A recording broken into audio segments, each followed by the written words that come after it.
about your mother, who seems to be this extraordinary woman who feels shortchanged by life, that she wanted life to be a little bit more glamorous. She was married to a very dutiful husband, a Navy career man, but she wanted a bit more color. And she finds it, I guess, once you and your brother, Peter, are old enough, she starts dating a guy who's very dangerous for her, and they die in a suicide pact. And it strikes me that as you're writing this, and forgive me for saying it, and I was even wondering if this might explain some of the drink, it seems that you have a huge amount of guilt still that, I don't know, maybe you weren't close enough to her, that you didn't provide some of that color that she wanted, and surely had she seen that you would become one of the world's greatest writers, she might have enjoyed the literary society that she would automatically be a part of. But do you live with a lot of guilt? I wouldn't call it guilt. By the way, it'd be wrong if I didn't say thank you for being so generous about my words, my book. Thank you for that. It's not exactly guilt, no, it's more the absence of what people, I think, rather glibly call closure. They always want to use that word, as I know you know. When death or separation occur, they want closure. I have a feeling closure isn't worth having. It's certainly, in my case, not possible quite to get it. And you, in a way, you guessed partly right. When she broke up with my father and took up with this rather ill-advised man, I just left, and I just left university. I'd moved to London. I was starting my own life in a literary world. I was eager to be off, if you know what I mean, and didn't much want to be dragged back home by any drama or any unpleasantness. And this hit me very forcibly when I had to go to Athens, which is in Greece where they'd made the suicide pact, and had to go through all the evidence. And I found that she'd been calling my number in London a number of times. The switchboard had a record of it. And I'd just never been home. I wasn't home much in those days. And I've never lost the feeling, I convey it, I hope, in the book, but if she'd heard my voice, because I know I meant a lot to her, that might have given her a handhold. And indeed, that's probably why she was calling. So I have to live with that, yes, I do. But I wouldn't call it guilt. She was a grown-up. She sacrificed so much to give you the best education, to send you to a public, in other words, we Americans would call it a private school. The famous line in the book, if there's to be an upper class in Britain, Christopher will be a part of it. Do you regret that she has not witnessed your climb to the top of literary circles? I regret that she never saw much of my writing, yes. And of course I regret very much she never met any of my children, because she would have loved that, I know. I have a number of regrets. I mean, it wasn't just that she wanted me, because we were from a very modest background, to get on in English society. It's that one of the prices she paid for that, I may be anticipating a question of yours, Rabbi, is that she concealed from me the fact that we were Jewish on her side of the family. And I think she thought of that not as denial, but as something that could get in the way of, fitting in well to English society. And because of her premature death, I never had the chance to have that conversation with her. Were you proud? I had to work it out backwards. Were you proud to discover that you were at least half Jewish? Jews would consider you fully Jewish. Were you proud, or was it meaningless to you? No, I wrote an article at the time. It was then the only autobiographical piece I'd ever written, which said that on getting the news, I was pleased to find that I was pleased. I had actually... Why were you pleased? I mean... Well, anyone... Why were you pleased? Well, excuse me.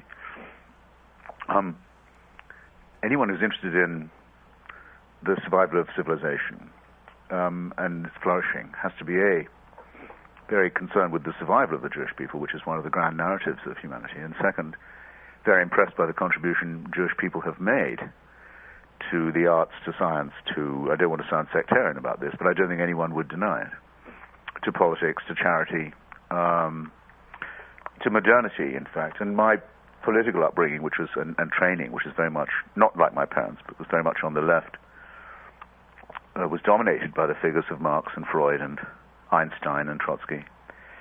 And so that to discover that I had even a small share of this, let's say, didn't displease me. I mean, I don't think with my ethnicity either. But there it is. I've given you my ambivalences. Okay, we're speaking to Christopher Hitchens, the international best-selling author of God Is Not Great, and now Hitch 22. I should say that I'm very grateful to him for doing this interview. All of you out there know that he is suffering from esophageal cancer. It's a serious illness, and we wish him all the best. I've been praying for his recovery.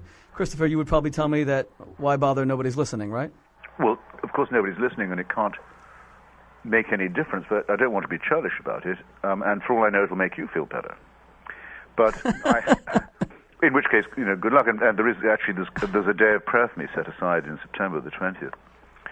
Is there really? And yes, who put that together? And various people are. In fact, there was a mass said for me today in a Catholic church in New York.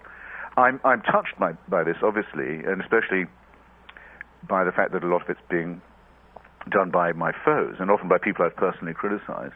There are people who are praying for me to die as well. They have websites too, or hoping that I'll suffer. Religious people who are praying for you to die? Not just before I die, but after I die as well. That I'll suffer even more then. But that's just as religious, after all. I mean, their claim to be right is just as good as yours. Anyway, I should not be sound at all graceless. I'm obviously touched that anyone should care so much. You've become you're an American institution, even though you're from Britain. I wanted to ask you something about that as well. But I'm not going to pray myself. Let's put it like that. Do you mind, Christopher? I know you're very busy. Can we go to a break, and can you stay with us, or must you go? No. Why not? How much longer would you like? I'm a little afraid of my voice giving out. That's all. Okay, so we'll take like a 3-minute break, and then we'll continue. I got 2 or 3 more questions, and that's it. Okay, but people really should get Hitch 22. I have to say, as someone who loves to write, and I hope that you're okay over there, people should read your books and your essays, if for no other reason than to learn how to write better, because there is no better writer in the English language today than Christopher Hitchens. Okay, we'll come back with international best-selling author Christopher Hitchens. I hope he's okay at the other end of the line. I'll pray for him. I was just told by my producer, Megan Robertson, who, by the way, has done the most amazing job with all of our guests this week. God bless you, Megan, that he is okay. Megan, you looking after him?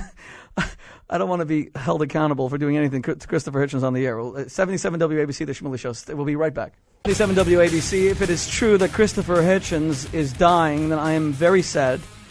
I am someone who has debated him 3 times. Brutal debates. You can watch them online. And he is one of the great debaters of our time, so he's not an easy opponent, but they were amazing debates.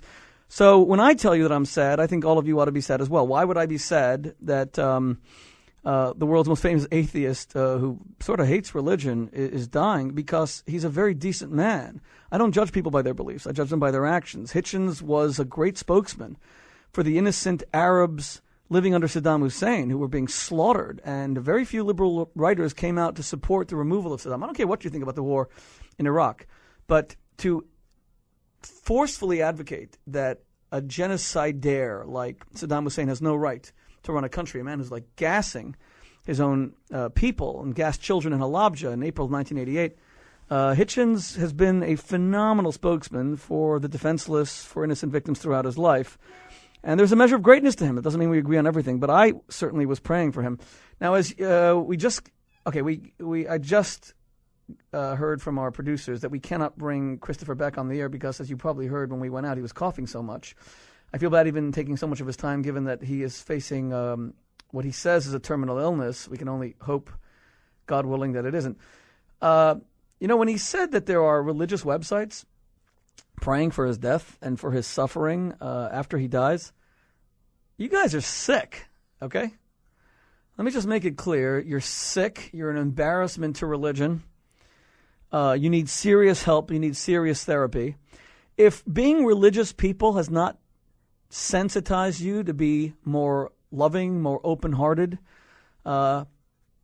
you got problems, and I feel really sorry for you.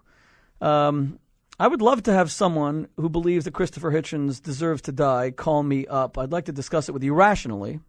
800-840-WABC. But in the meantime, let me go to Getsy, who's calling in from Brooklyn. How are you, Getsy?